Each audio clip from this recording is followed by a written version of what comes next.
Spring always gets me, man. Every time. I remember the first time I felt like I was being someone else was when I was in 5th grade. 5th grade is probably where the most drama had ever happened to me that I'd ever experienced. That's when I had my first actual crush, I would say, wasn't much, but, I liked her, she liked me a little bit. We would chase each other around every now and then. I gave her a kiss in the hallway on the cheek, and she went, "Ooh, my God, I got a kiss by Diego." And I was like, oh God, that felt weird. The next week, it was like we hated each other. I don't even know what had happened. I don't know if it was just like a bunch of rumors or whatever, but I played into it. I acted like I hated her. We started flipping each other off in gym class, and I still remember her name.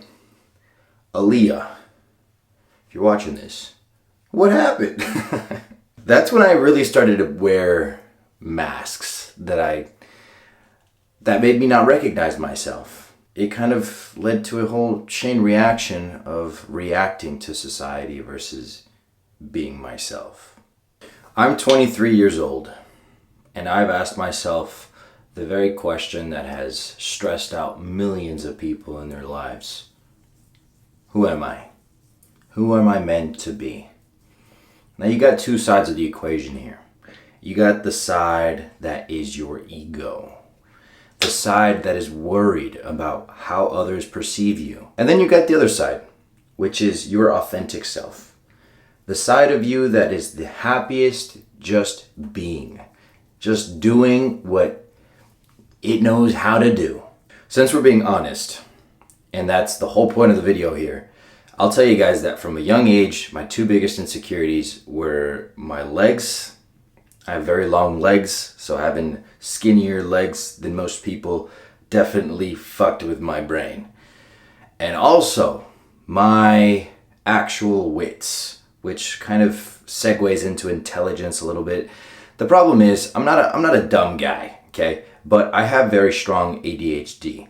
And with someone that has ADHD, if you do not like, or if you are just bored with a certain topic, it's so extremely hard to pay attention to it. And I'm not a school person at all, so I didn't pay attention at all in almost everything. Now, at least I got the basics, the multiples of 12, whatever. I always felt that I didn't really come off as smart. And especially in an educational setting. So because of that, I spent a lot of my life trying to prove people and trying to mask the insecurities that I had, or as some of you know, overcompensating. A big reason as to why I actually started doing magic, for those of you guys that don't know, I am a magician, was because I wanted to feel like I could do something that no one else could do. Because I wasn't good at every other thing that everybody else was surprisingly good at, it felt like. I wanted to have my own thing that made me feel superior. And that, of course, is a big ego part. But thankfully, I turned out to be pretty good at that. I was already pretty social, which was the only real thing that I knew how to do. I knew how to socialize. I knew how to say hello. I knew how to be weird and goofy, naturally. I think from the age of like 14, I realized that I wanted to do something big. I just never really knew what my vessel or my vehicle was going to be to help me achieve big. I never had a very clear directional path.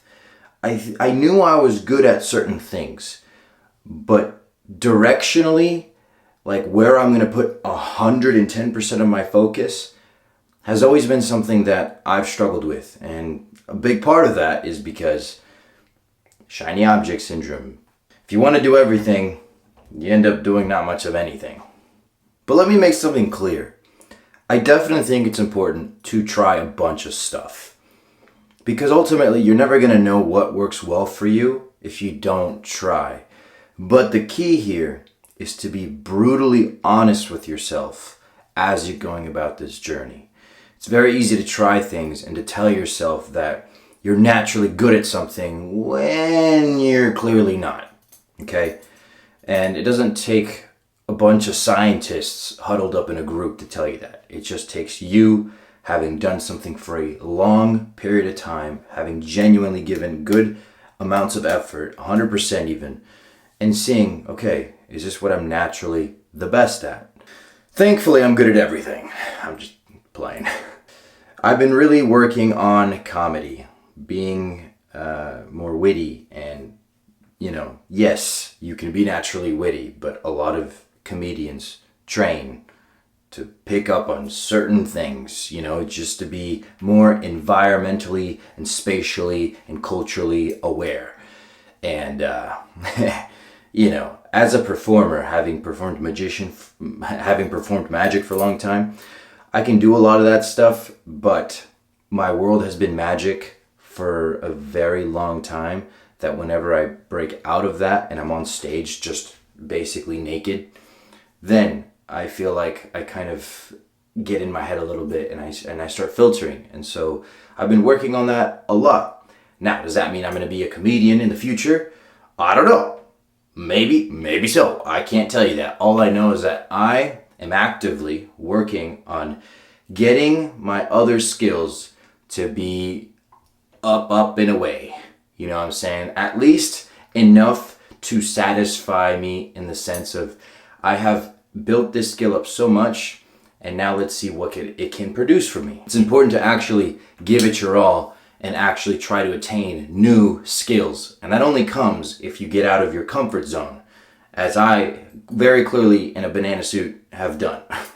And I still do. Part of being honest with yourself isn't just about you telling yourself what you're good at and what you're not good at and what you need to work on, but it's also about how you treat other people.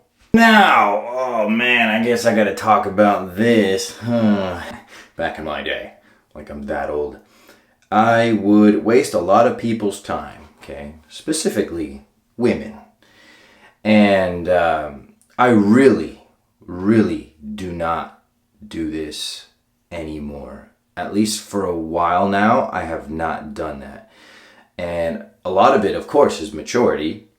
I just don't see the value in having someone in my life, as far as a lady, that isn't my girlfriend.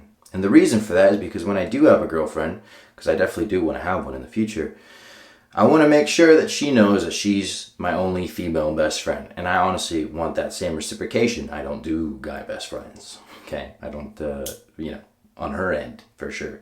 It doesn't sit well. Doesn't make any sense. Therefore, I don't like it.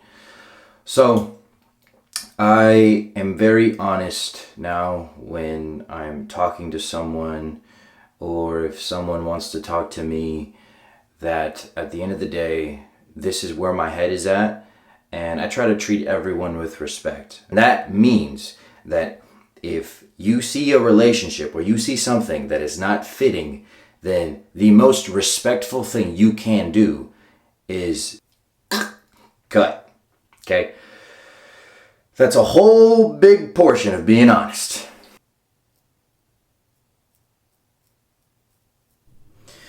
A big part of the reason why I really don't hold secrets, or why I'm so free about sharing basically whatever in my life, I am just so at peace with this new version of myself that I'm becoming.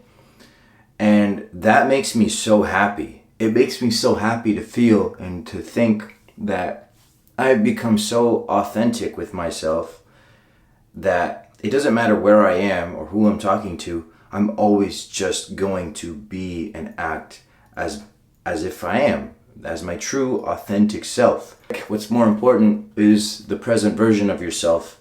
And even if you've done things in the past, even if you have been the toxic person in the past, I have for sure been a toxic person in my past, you don't understand life the same way that you do now.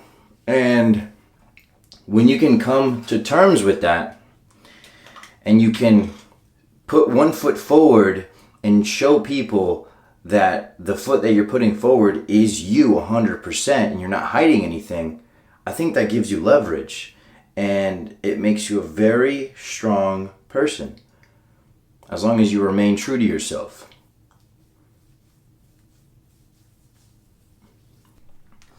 Nowadays, everybody on social media is hiding behind a mask, hiding behind their screen. Everyone's just hiding. You can be fake and you can aim to be liked by everyone. And eventually, you'll have what you want. Everyone will like you, but no one will love you.